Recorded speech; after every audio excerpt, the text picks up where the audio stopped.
पे जो बरवाला कांड हुआ है वो क्या हुआ, लाइव हुआ है। ये जस्ट लाइक एक जलियांवाला कांड हुआ है, जैसे वहाँ पे तो जनरल डायर 40 बंदे लेके आया था, यहाँ 40,000 लेके आए थे, वो भी एक लोगों पे, बच्चों पे। रमेश दास, पंजाब।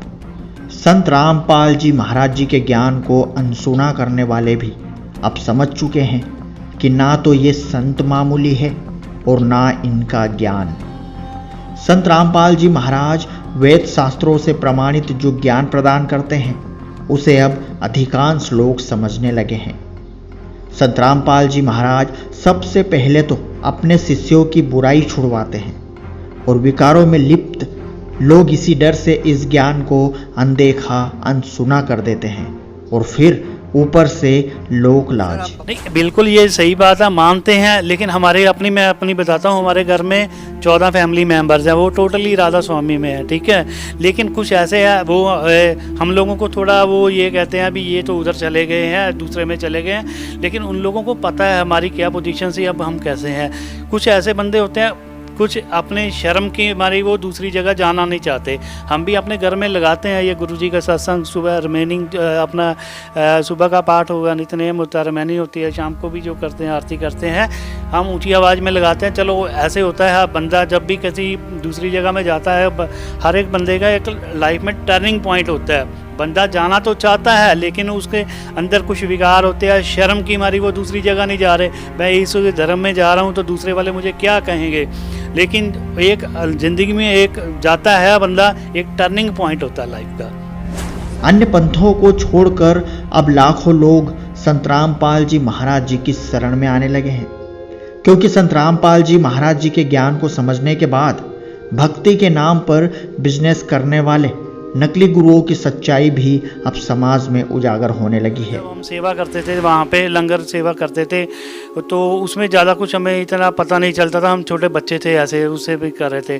जब हम थोड़ा बाद में जब पढ़े हुए, गुरिंदर जी जब नए अभी इस समय जो यहाँ के प्रचारक हैं राधा स्वामी जी के हैं, वो तो बाद में हमें पता चला ये तो एक बिजनेसमैन है। वो पहले भक्ति तो की नहीं, क्योंकि जो भक्ति करने वाले होते हैं वो तो उन लोगों को बचपन से ही लगन होती है, जो क्योंकि जो जैसे अपने गुरु गोविंद जी थे, गुरु नानक देव जी से, सब कबीर साहब सबसे वो सर्व सदग्रंथों के निचोड़ के बाद संत रामपाल जी महाराज जी ने एक पुस्तक लिखी जिसे पढ़कर लाखों लोगों का जीवन बदल गया और लोगों को अब ये भी समझ आ चुका है कि भक्ति के नाम पर भक्त समाज को कैसे ठग लिया गया। पहले तो हम जितने भी देवी देवता की भक्ति करते थे, शिव जी की भी जब भक्ति करते तो वो देखते थे भी शिव जी खुद अपनी सारी उम्र भक्ति करता रहा, लेकिन किसकी करता रहा ये कहीं भी उसका नहीं था, ठीक है। तो ये जब हमने ये चीज़ पढ़ी, इधर से ज्ञान गंगा पढ़ी, सृष्टि रचना, हम पहले अपनी कॉलेज लाइफ में ये देखते थे ये सृष्टि रचना कैसे हुई कैसे नहीं हुई, लेकिन पता ही नहीं चल रहा था कैसे नहीं हुई थी। जब किसी भी बुक्स में आप देख लो, गीता गूता में कहीं भी ऐसी नई चीज़ मिल रही थी। जब हम इधर ये ज्ञान गंगा पढ़ी, उसमें ये सब चीज़ें पढ़ी, सृष्टि रचना, सब कुछ ऐसी देवी देवताओं के बारे में डिटेल में सारा हमें ज्ञान पता चला। राधा स्वामी पंथ में इतना डिटेल में नहीं बताया, उसमें तो ऐसे नहीं था, लेकिन इसमें शुरू जैसे ज्ञान गंगा में एक एक चीज़ बताई है विद उनके अथेंटिकेशन प्रूफ के दिए, जो वेद हम जिनको बेसिक अपना बताते हैं, लेकिन और कहीं किसी भी धर्म में ऐसी कोई चीज़ है नहीं है, कोई लॉजिक ही नहीं बताता, कोई मतलब अथेंटिकेशन कोई बताता। और अब संत रामपाल जी महाराज जी ने सत्य को उजागर किया है। संत रामपाल जी महाराज जी से नाम दीक्षा लेने वाले भक्तों को शारीरिक, मानसिक, आर्थिक और भौतिक लाभ भी मिलते हैं। मेरी जो शुगर थी 400 के करीब होती थी, मैं सर्विस करता था अमृतसर में, गिर जाता था 15 दिन में या महीने में गिर जाता था, कोई उठाता नहीं था। मेरे बेटे की प्रॉब्लम थी, उसको कैंसर हो गया था, जो मुझे अमृतसर से भी पता चला है, और जो अमृतसर हॉस्पिटल है गुरु रामदास हॉस्पिटल, वहाँ से भी, और CMC वगैरह में उसमें कैंसर का है। क्या रिपोर्ट्स आई उसमें? जो कैंसर चैरिटेबल हॉस्पिटल, इसमें उन्होंने बोला था भी आपके इसमें वो कीमोथेरेपी होगी। तो कीमोथेरेपी बड़ी ख़तरनाक चीज़ होती है, 3 बंदे उसको उठाना पड़ता है। फिर उसके बाद ये CMC में है, CMC में भी उसका ये ट्रीटमेंट चल रहा था। CMC में उसमें जो उनका अभी जो ट्रीटमेंट किया था। आइए रमेश दास से जानते हैं संत रामपाल जी महाराज जी के बारे में क्या है उनके विचार, खुद उन्हीं की जुबानी। सर क्या नाम है आपका? रमेश दास। कहाँ से हैं सर आप? जलंधर से हैं। क्या काम करते हैं? मैं ऑफिसर हूँ यहाँ इंश्योरेंस कंपनी में। सर, संत रामपाल जी महाराज से नाम दीक्षा कब ली? मैंने संतराम गुरु जी से जो दीक्षा है 28 फरवरी 2013 से ली। सर, आप संत रामपाल जी महाराज से नाम दीक्षा लेने से पहले क्या भक्ति साधना करते थे? सर उससे पहले हम देवी देवताओं की भक्ति करते थे। 1980 से मैं राधा स्वामी पंथ से भी जुड़ा हुआ था। 92 में जब शादी हुई उसके बाद जो मेरे मिसेज था ब्रह्म कुमारी जाती थी, उसमें भी मैं वहाँ पे उनके साथ जुड़ा हुआ था। सर, आप राधा स्वामी पंथ से जुड़े हुए थे, वहाँ पर आपने कितने साल तक साधना की? मैंने वहाँ पे सर 80 से लेके 2013 तक वहीं पे जाता रहा था। मतलब 33 साल तक आप राधा स्वामी पंथ में रहे? स्वामी थे और ब्रह्म कुमारी के बाद 92 के बाद ब्रह्म कुमारी में जाते रहे थे। 33 साल तक आपने राधा स्वामी पंथ में साधना की, उसके बाद आप ब्रह्म कुमारी पंथ से भी जुड़े। फिर आप संत रामपाल जी महाराज की शरण में कैसे आए?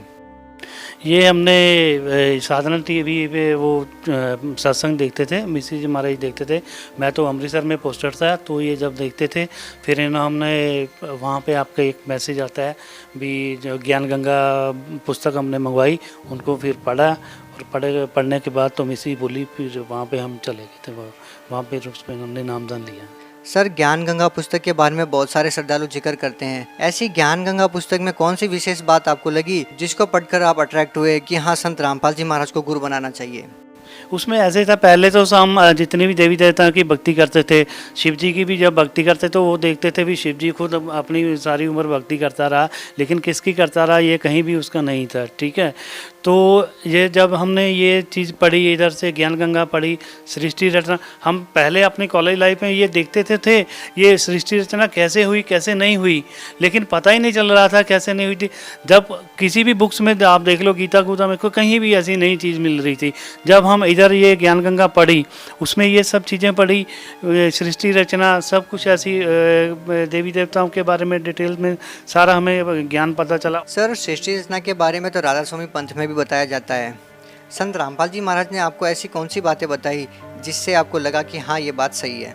नहीं, उसमें राधा स्वामी पंथ में इतना डिटेल में नहीं बताया, उसमें तो ऐसे नहीं था, लेकिन इसमें शुरू जैसे ज्ञान गंगा में एक एक चीज़ बताई है विद उनके अथेंटिकेशन प्रूफ के, ये जो वेद हम जिनको बेसिक अपना बताते हैं, लेकिन और कहीं किसी भी धर्म में ऐसी कोई चीज़ है नहीं है, कोई लॉजिक ही नहीं बताता, कोई मतलब अथेंटिकेशन कोई बताता ही नहीं। आपको संत रामपाल जी महाराज जी के ज्ञान में और राधा स्वामी पंथ से जो आपने नाम दीक्षा ले रखी थी, उसमें आपको क्या भिन्नता लगती है? उसमें ऐसे था, हम पहले तो मैं बताता हूँ अपने भी, जब जो नए गुरिंदर जी आए हैं, ठीक है, हम वहाँ पे जाते थे तो शुरू में जब हम सेवा करते थे, वहाँ पे लंगर सेवा करते थे, तो उसमें ज़्यादा कुछ हमें इतना पता नहीं चलता था, हम छोटे बच्चे थे ऐसे उससे भी कर रहे थे। जब हम थोड़ा बाद में जब पढ़े हुए गुरिंदर जी जब नए अभी इस समय जो यहाँ के प्रचारक हैं राधा स्वामी जी के हैं, वो तो बाद में हमें पता चला ये तो एक बिजनेसमैन है। वो पहले भक्ति तो की नहीं, क्योंकि जो भक्ति करने वाले होते हैं वो तो उन लोगों को बचपन से ही लगन होती है, जो क्योंकि जो जैसे अपने गुरु गोविंद जी थे, गुरु नानक देव जी से, सब कबीर साहब से, सबसे वो शुरू से ही करते थे। सर देखिए, गुरु नानक देव जी की एक वाणी में आता है कि सोई गुरु पूरा कहावे जो दो अक्षर का भेद बतावे। तो वो जो दो मंत्र है, क्या संत रामपाल जी महाराज भी वही दो मंत्र का जाप आपको बताते हैं? हाँ जी, वही तो बताते हैं, और किसी में हमें कभी पता ही नहीं चला कहाँ पे दो मंत्र का जो ज्ञान था हमें यहीं से पता चला है। सर देखिए, ये भी कहा जाता है कि गुरु नहीं बदलना चाहिए। पहले आपने राधा स्वामी पंथ से नाम दीक्षा ले रखी थी, अब आपने संत रामपाल जी महाराज को गुरु बना लिया है। कहा जाता है कि गुरु बदलना पाप होता है, क्या आपने गुरु बदल के सही किया? ये तो ऐसे है, गुरु जब हमें पूरा सेटिस्फेक्शन ही नहीं होगा तो हम उसमें क्या, उसमें तो हमें कोई बुराई नहीं आएगा गुरु में चेंज करने में। जैसे मैं अपने बेटे की बात बताता हूँ कि कहीं से जैसे कोई ट्रीटमेंट करवा रहा है, ठीक है, अगर वहाँ पे सेटिस्फेक्शन नहीं होती तो मैं दूसरी जगह करवाऊँगा, तो अपने आप को। सर क्या विशेष कारण था कि आपको संत रामपाल जी महाराज जी की शरण में जाना पड़ा? ऐसे एक तो ये था भी वहाँ पे जितने भी जो आध्यात्मिक जो ज्ञान था वो मुझे कहीं भी नज़र नहीं आता था, ठीक है। सेकेंडली ये जो था यहाँ पे जब मैंने ज्ञान गंगा पुस्तक पढ़ी, इसमें मुझे बहुत चीज़ें मिली। ये पहले ऐसे थे जो संत सब कुछ बताते थे, जो एक जितनी भी नशा वाली चीज़ें हैं खाने पीने की, वो पहले ये बोलते थे जब तक ये चीज़ें तुम छोड़ोगे नहीं मैं आपको अपनी शरण में नहीं लूँगा। ये मुझे कहीं भी नहीं आज तक मिला। सर देखिए, संत रामपाल जी महाराज जी की शरण में जो भी जाता है उसको कोई ना कोई लाभ जरूर होता है। बहुत से लोगों की कैंसर तक की बीमारियां ठीक हुई है। सर आपके साथ क्या अनुभव हुआ? मुझे आपकी जो बात का बिल्कुल सही है। मुझे आध्यात्मिक ज्ञान बहुत हुआ है, जो मैं सारी उम्र देखता रहा, कभी इधर कभी उधर कम घूमता रहा। और उसका दूसरी जो है, एक बंदे को मुझे फिज़िकल बेनिफिट्स हुआ है। मेरी जो शुगर थी 400 के करीब होती थी, मैं सर्विस करता था अमृतसर में, गिर जाता था 15 दिन में या महीने में गिर जाता था, कोई उठाता नहीं था।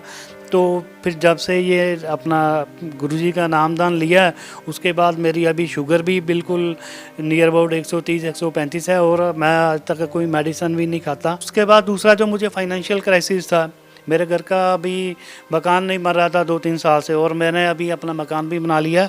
गुरुजी की असीम कृपा है, वो अभी कोठी बना ली हुई है, कोई दिक्कत नहीं है। सर आप कुछ रिपोर्ट्स लेके आए हैं, ये किस लिए? ये सर ऐसी था, ये मेरे बेटे की प्रॉब्लम थी, उसको कैंसर हो गया था, जो मुझे अमृतसर से भी पता चला है। और जो अमृतसर हॉस्पिटल है, गुरु रामदास हॉस्पिटल, वहाँ से भी, और CMC वगैरह में उसमें कैंसर का है। क्या रिपोर्ट्स आई?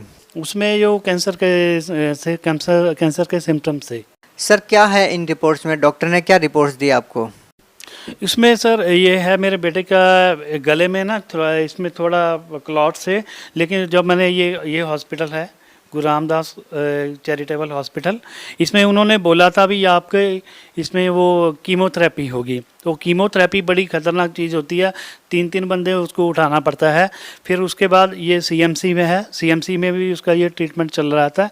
CMC में उसमें जो उनका अभी जो ट्रीटमेंट किया था, जस्ट लाइक रेडियोथेरेपी किया था, भी वो कह रहे थे भी ये कुछ ज़्यादा ना हो, और कुछ अभी तक बेटा बिल्कुल ठीक है।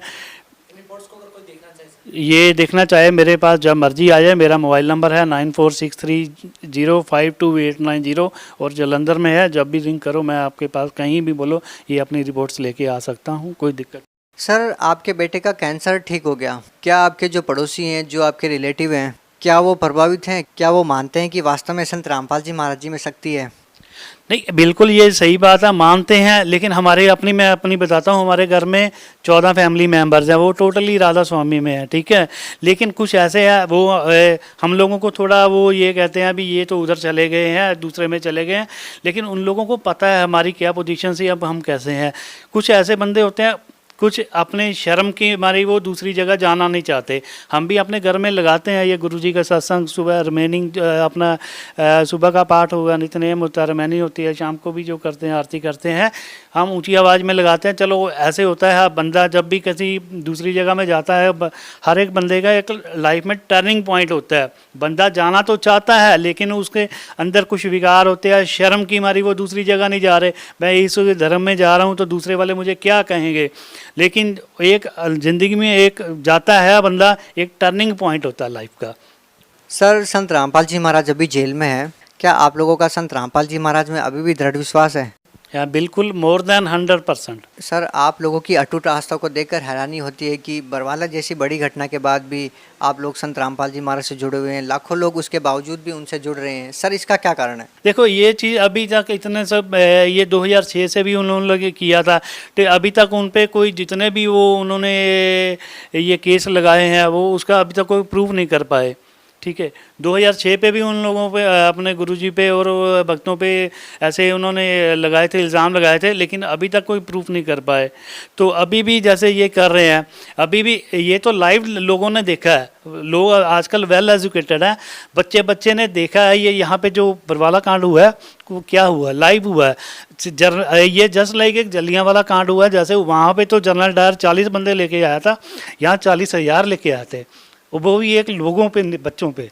सर आप भगत समाज को क्या संदेश देना चाहते हैं? पागल समाज को यही संदेश देना चाहता हूँ। यहाँ पे हमारे साधना टीवी पे 7:40 से लेकर 8:40 तक सत्संग आता है। अगर आप लोगों को कुछ डाउट है, लोगों की शर्म के मारे या पड़ोसियों के मारे ये नहीं बताना चाहते भी हम ये मतलब गुरुजी जो कोई ज्ञान दे रहे हैं, मतलब हम लोगों को, मुझे उन लोगों को अच्छा लग रहा नहीं आ रहा, कम से कम एक काम करें, अपने आप को सेटिस्फाई करने के लिए एक ज्ञान गंगा बुक्स मंगा के देखो, उसका कोई पैसा नहीं लगेगा। जस्ट लाइक एक SMS कीजिए, वहाँ पे जो 7:40 पे जो आता है सत्संग, उस पर एक नंबर डिस्प्ले होते हैं 3-4, तो आप उन पर एक जस्ट लाइक मैसेज डाल दो विथ अपना फुल एड्रेस, वो आपको बुक मिलेगी। लोगों के सामने नहीं पढ़ना है, छुप के पढ़ लो, कोई दिक्कत नहीं है। अगर आपकी मन की कोई शंका है, पहले किताब पूरी पढ़ो, शंका भी अपने आप आपकी पूरी हो जाएगी। सर और कुछ कहना चाहेंगे अपने अनुभव के बारे में, अपने एक्सपीरियंस के बारे में? नहीं, बस यही कहना चाहता हूँ भी हम, मेरी तो भगत इनसे, अपने पब्लिक से यही, सब समाज से यही है भी, चलो दुनिया में तो ये सब चलता है, धर्मगुरु तो बहुत हैं, लेकिन ऐसा ज़िंदगी में कहीं और कोई मिलेगा नहीं जो विद ऑथेंटिकेट। हमने तो ज़िंदगी में ये सब जो सुने थे, ये वेद होते हैं, 4 वेद कुरान होते हैं, कभी देखा नहीं था। अब वो बुक में ज्ञान गंगा देखो, विद पेज नंबर, श्लोक नंबर, सब कुछ डिटेल दिया है। अपनी बुक्स कहीं ऑनलाइन, अगर कोई आपको वेल एजुकेटेड है सब फैमिली, तो उसमें इंटरनेट पे उसका जो देख सकते हैं अपने, वो सारा अपना मन का शंका दूर करें। हाँ, अगर किसी चीज़ की भी इन लोगों को शंका होती है तो वहाँ पे जो नंबर डिस्प्ले होते हैं उन पे वो सारी अपनी शंका समाधान कर सकते हैं। सर बहुत बहुत धन्यवाद। सत्संग जी। सत्य घटना, सत्य की तहता।